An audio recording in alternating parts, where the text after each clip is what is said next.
Hello everyone, this is a tutorial on how to use the Protek Bill of Materials Vulnerability Management Software Suite. When you first log in to Protek, you will see a list of all of your CBOMs, and the first time you log in, there'll be an example one so that you can play around with the features. If you have more than one, you'll see it here, and it'll just be a list of all your different products and all the different CBOMs associated with those products. On the list, you'll see a little overview with the name, the number of packages that were found, the number of associated CVEs, and the highest score of the CVEs that were found in that CBOM. So if we click on that, this brings you to the dashboard for that particular CBOM, and it kind of gives you the same information, the overview, the different components found, how many of them have vulnerabilities. You can see in this example, while we found 225 products, only 2 have known vulnerabilities in them. And the one that has the most is Windows 10, because it's running an older version of Windows 10. You can see a whole bunch of graphs that help visualize the vulnerabilities of the system, like the highest score, the distribution, high, medium, low, which components are the most vulnerable. You can see that Windows 10 makes up 338 of them, with Python having about 18 here. And then you can see the vulnerabilities published for your product over the years. So you can see there was a big uptick between 2018 and 2019. So somewhere in 2018, a lot of vulnerabilities were found, probably for this version of Windows that we're running. If we go to the CBOM tab, this will give you a output of your CBOM in both SWID and SPDX formats. These are the 2 formats that will be requested by customers. They are accepted by the FDA, and they are the largest standards when it comes to the CBOM format. So here you can see it in both formats.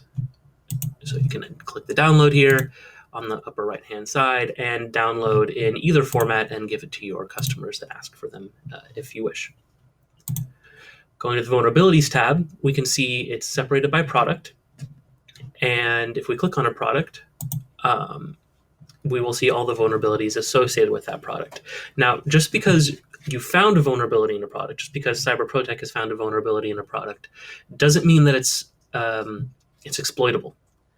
So if it's not exploitable, you have some mitigation in place that renders that vulnerability not an issue, or if you're not using that feature of the language or something like that. If you click on one of these here, you can hide the CVE as not exploitable, not a concern. Type your reason here, click hide CVE, and you'll see it disappears. And it shows here that you have 1 hidden CVE. You can always show all your hidden CVEs by clicking this checkbox here, and you can see it comes in this little, it has the eyeball, and it's a little lighter, so that you know that it has been hidden.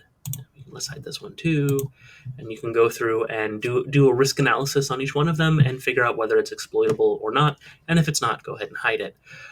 One of the interesting things that we have here is that you can download your report as a CSV, and if you open up that CSV, all the reasons that you type when you go to hide a CVE will be there. So if you give your software bill of materials or your CBOM to a customer, and they run their own vulnerability analysis, and they say, we found 100 CVEs. What are you doing about this? You already have a report with every single CVE that you've hidden and why it's been hidden, why it's not exploitable, why it's not a concern for them, what your risk analysis says. And that just makes that conversation go a lot faster, so you don't have to have it with every single customer that may run their own vulnerability analysis on your CBOM. Occasionally, the tool may find a product that is a false positive. So let's say we're not actually running Python on this device. You can go ahead and hide the product as well. Again, give a reason why you're hiding it, e.g. it's a false positive or it's not being used or something. When it's hidden, you won't see it here. And again, you can show the hidden products right here, and it will appear in the exported CSV report as a false positive or whatever notes that you have attached to it, so that again, other customers that are running their own vulnerability analysis can be informed on why it's not a concern or why it's hidden or why it's a false positive. Because if the Cyber Protek tool caught it, chances are the customer's tools are going to catch it as well. Then going to the last tab, the import tab, this lets you change the meta information with your CBOM. So you can rename it. You can actually copy and paste a whole bunch of different types of information for the data to describe the CBOM. Or you can automatically generate the CBOM by downloading one of our tools here. We support many different languages. We support C#, NPM, Python, and we're adding more every day. So this is really the easiest way, is using one of our tools. But if you have another tool that exports something in a format, you can paste it in here, and we'll parse it out and come back to the dashboard and get all the vulnerability analysis on your product. Looking at the dashboard here, you can filter the CVEs and run different kind of analytics on them. So if we go back to the vulnerabilities tab here, let's go to the Windows tab, and let's hide all the vulnerabilities that are above a 9, just to kind of show this out. I'm not saying that these vulnerabilities aren't exploitable right now, but I just want to give an example of how the tool works on the dashboard. So I'm hiding the high ones. Let's say we've done a risk analysis, and we found out that these 9.8, 9.9 vulnerabilities are not exploitable in any way.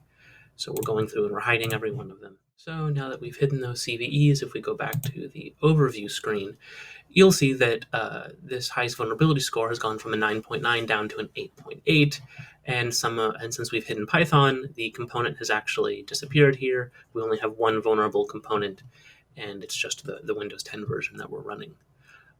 If I click Show All Hidden CVEs, you'll notice that it pops back up to a 9.9.